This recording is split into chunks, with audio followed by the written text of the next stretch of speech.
Well, hello there and welcome back to another episode of Cocktails with Ciara. My name is Ciara and I'm a whiskey-loving Irish gal who's on a cocktail voyage of discovery. If you are new here, I have zero professional bar experience other than a passion for making mixed drinks at home and showing you how I do it. So hit that subscribe button, stick around, and we both just might learn something, because if I can do it, you can do it.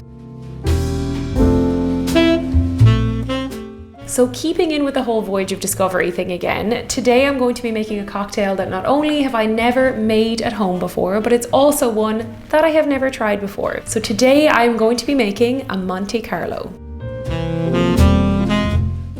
Now I have to be honest, I had never heard of a Monte Carlo cocktail before, but in one of my previous episodes I asked what I could do with the Bénédictine liqueur that I had, because I felt like I'd literally used a couple of bar spoons of it, and I got some really good suggestions, and one of those cocktails was a whiskey based one called a Monte Carlo. So needless to say, my interest was piqued, and that's what we're going to be making here today. So before I get into the history of a Monte Carlo cocktail and I show you how I make it at home, I would like to take a second to tell you about my Patreon. Not only is it a great way of supporting my channel, but you can also have access to exclusive content. You can join in on my monthly live stream with my Patreon community, which are so much fun, and you can also see the footage that is just too tipsy for YouTube. Okay, so let's get into the history of a Monte Carlo.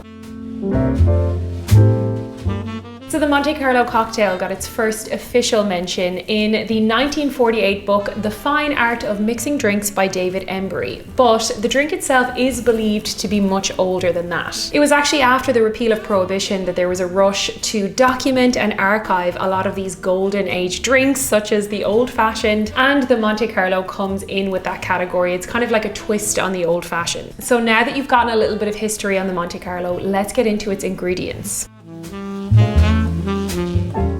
So I've already mentioned that the Monte Carlo is like a twist on the old-fashioned, but it probably would be better to say that it is a twist on the Manhattan, because I think there is only one ingredient difference between these two drinks. So they are very, very similar. It will come as no surprise to you that whiskey-based cocktails are my absolute favorite to make. I just love them. I love finding new ones. I'm actually quite shocked I'd never heard of the Monte Carlo before. So the Monte Carlo uses rye whiskey. So I have my beloved Bulleit rye, which is a really, really lovely rye that I love using in cocktails. So I'm going to be using that today. Now, instead of our sweet red vermouth, which we would be using if we were making a Manhattan, we are going to be using some Bénédictine. I asked what cocktails I could make with this because it's one of those ingredients that seems to be a little bit specialist, like it's not in that many cocktails. I've had a Vieux Carré before, and that was very, very good. It was right up there with how I felt about a Sazerac, which is probably my all-time favorite cocktail. So I have high hopes for this. And then our final ingredient is, of course, the lovely Angostura bitters. They are just so great in so many cocktails. They're great to have. So as you can see, it is a very simple cocktail, only a few ingredients, very quick to put together. Some of my favorite cocktails are ones like that don't involve that much fuss and are just really, really easy to whip up. So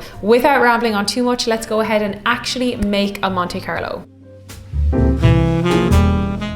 Alright, so I've got my mixing glass here with my ice in it, and then I also have the tumbler that we're going to be serving this in, and that also has a nice big old chunk of ice in it. So let's go ahead and start with our beautiful rye whiskey. So we're going to do 60 mils of our Bulleit rye, and then we are going to go in with 15 mils of our Bénédictine liqueur. So this is going to have a gorgeous like herbal taste to it. I feel like it plays up differently in different drinks, so I'm really interested to see what it tastes like in this. And then I believe we're only doing 1 dash of Angostura, so I better get this right.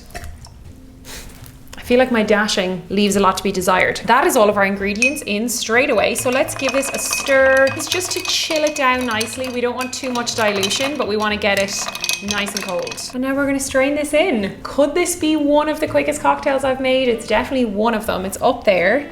Now let's strain this into the glass. Already we've got a gorgeous color. Okay, so before that dilutes anymore, let's quickly do our lemon twist. So let's get a nice bit of lemon peel. Gosh, this peeler. Oh my God, I literally nearly took my nail polish off.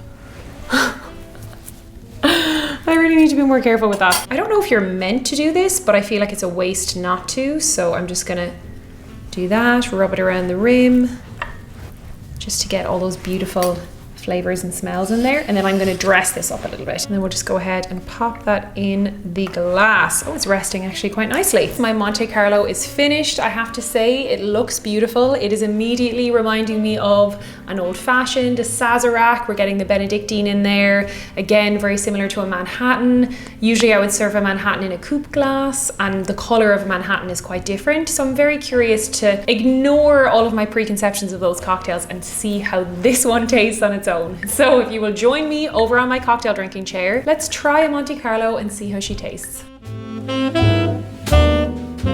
Okay, so we are back on the cocktail drinking chair. I have my beautiful Monte Carlo right here. Very excited to try it. Like I said, I'm gonna try and ignore everything I know about a Sazerac, a Vieux Carré, a Manhattan, an old fashioned, and just experience this on its own. So, cheers.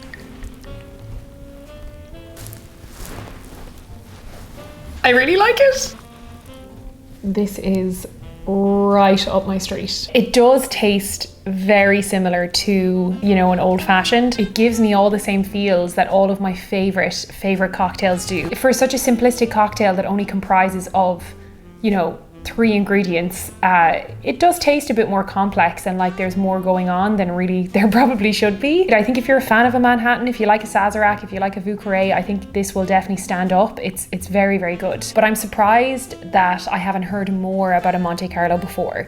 Maybe it's much more well known. So it is at this point in the video that I get to sit back, enjoy my cocktail, and answer some questions from my Patreon community. So I have a question here from Christian Wagner. Where is the best place to get a drink in Dublin? Are there better places in Ireland outside Dublin? A different question. Where haven't you gone to in Ireland that you really want to go? So I will answer the second one on Patreon. We'll split that up and I'll go into a more detailed, slightly tipsier answer to that over on Patreon. So although it seems like a distant memory, the last time I was in a cocktail bar having a drink, I think that Dublin has some incredible cocktail bars. One of my personal favorites is the Vintage Cocktail Club. It's a little speakeasy style place that has absolutely no like branding or anything outside. You just knock on a door, they come down and get you, you go up. It's very small, nice, cozy leather chairs, like little tables. It's totally the kind of vibe that I love, and they make some seriously good cocktails. It is just very, very, very, very well done. If you're planning on coming, you know, have a little bit of a Google and see, and you'll get recommendations for all that stuff. I am dying for the time that I can go and sit in a cocktail bar,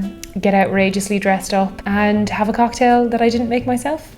I'm looking forward to it. So I hope you enjoyed watching me make a Monte Carlo for the first time. It is safe to say that I absolutely loved it. Once again, thank you so much to those of you who requested it. You're the best. And as always, I would love to know, do you make your Monte Carlo differently? If you are a fan of making them at home, how do you do it? And if there's any other cocktails that you would like to see me make, then please do let me know in the comments below. If you liked this video, please do give it a thumbs up. And if you have not already, then be sure to subscribe to my channel. I post new videos every single week and I would love to have you back for more. Thank you so much for watching, and I will see you on my next one. Cheers!